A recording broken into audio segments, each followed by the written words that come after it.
kali ini Ibu akan menjelaskan salah satu materi di mana dalam materi jurnal khusus. Nah, untuk penjelasannya akan Ibu jelaskan dalam penjelasan berikut ini.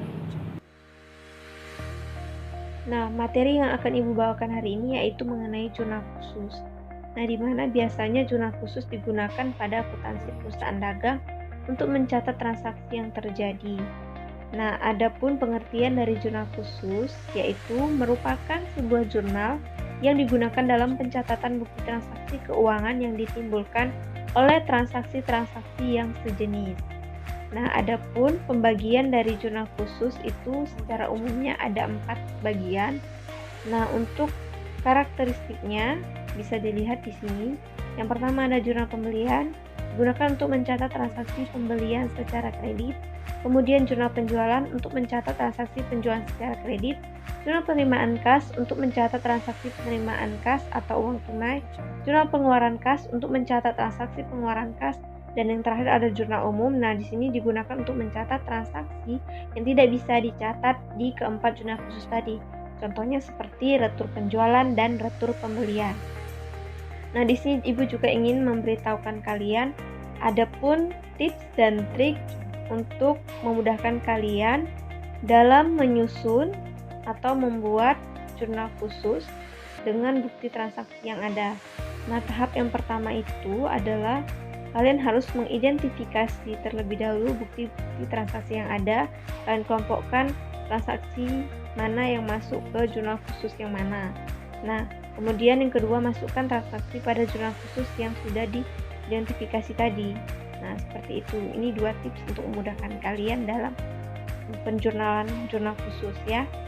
Nah, di sini Ibu juga memberikan contoh soal. Nah, contoh soal yang pertama ini yaitu bukti transaksi untuk penjualan kredit ya dari PT Cahaya kepada toko Andani tanggal 2 Desember 2018 total Rp65.400.000.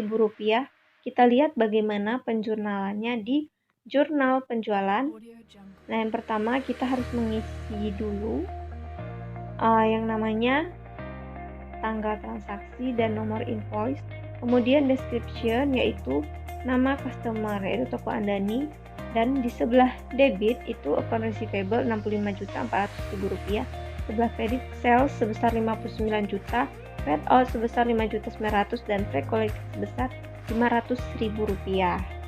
Nah, contoh yang kedua itu ada bukti transaksi untuk faktur pembelian, di mana PT Cahaya membeli barang sama PT Asoka ya tanggal 5 Desember 2018, totalnya Rp33 juta. Maka jurnal pembeliannya pertama diisi dulu tanggal dan invoice, kemudian description-nya diisi dengan nama supplier yaitu PT Asoka. Maka di sebelah debitnya merchandise inventory sebesar 30 juta, paid in 3 juta, dan sebelah kreditnya ada account payable sebesar Rp33 juta.